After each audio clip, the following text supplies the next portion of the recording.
From its early beginnings, the GDF confronted and overcame armed aggression against the new nation of Guyana. In October of 1967, the GDF deployed to counter the military incursion of its territory by Venezuela.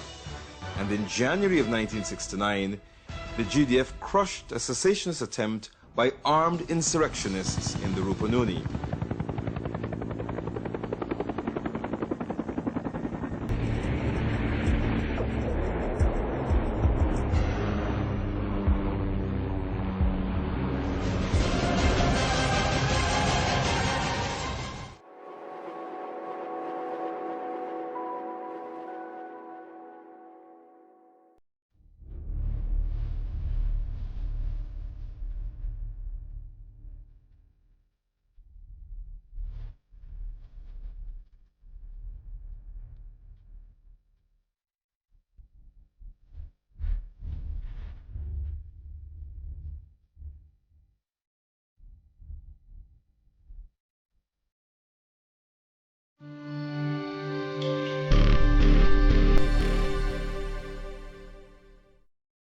We know that Venezuela, even before Guyana became independent in 1966, tried to overturn the 1899 award, in which, at that award, Venezuela was given a huge chunk of land.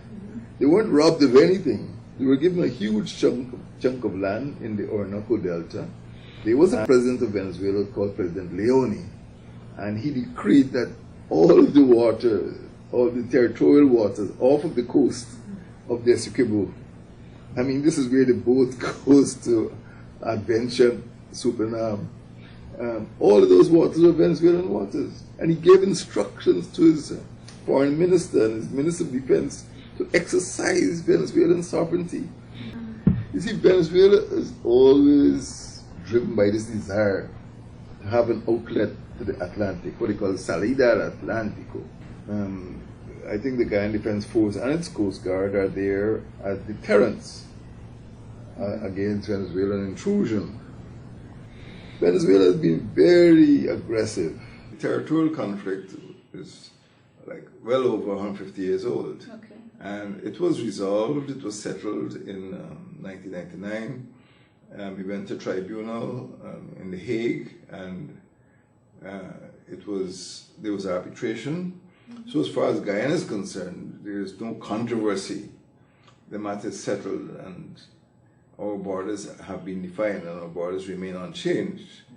President Maduro visited here on the 31st of July, but significantly, on the same day of President Maduro's visit, 31st of August, 31st of August, the same day of that visit, a group of Venezuelans tried to land a tethering ban.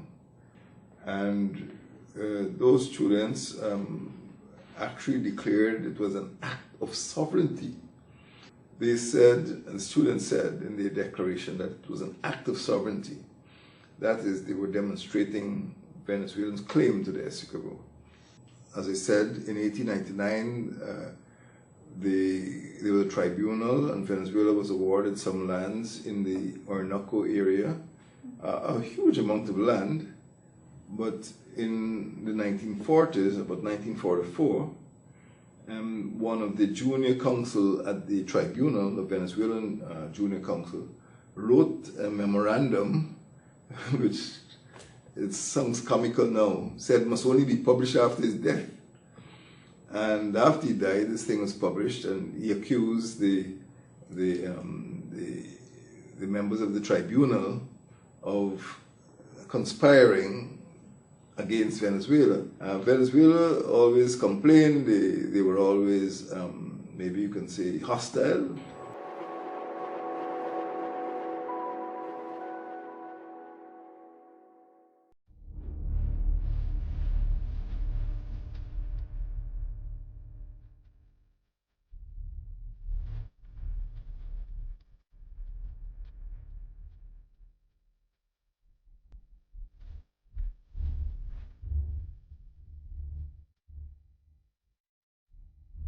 Hydropower projects in the Upper Mazaruni region are being pursued in cooperation with Brazil.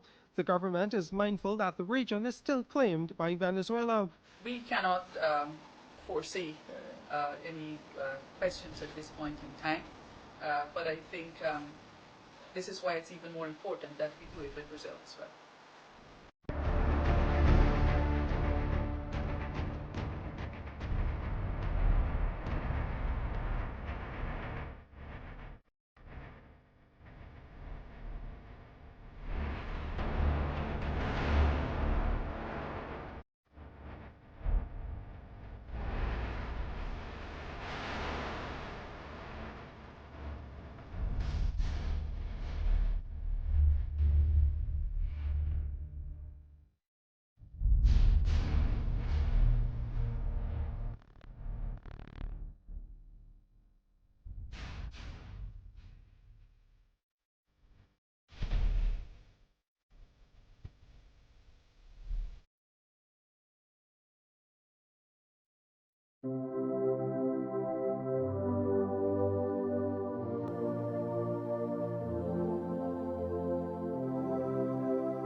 Ah, the Esequibo, the Pomeroon, the Pomeroon. Yes, yes, yes. You're from the Pomeroon? Yes, yes. Ah, in the Esequibo region? Yes, yes. Near from Charity, Santa Rosa yes, Mission? Charity, I love Venezuela.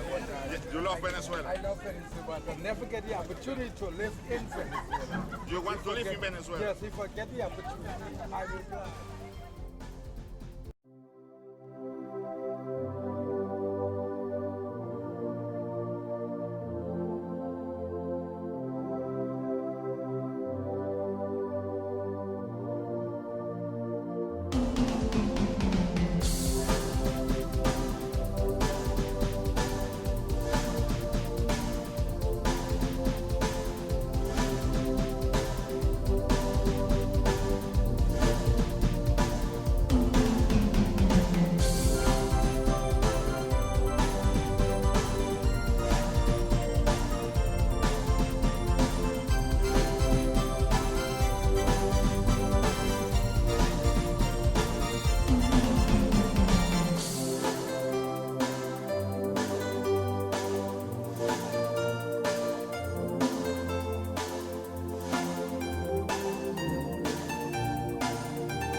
de Venezuela y de nuestro Esequibo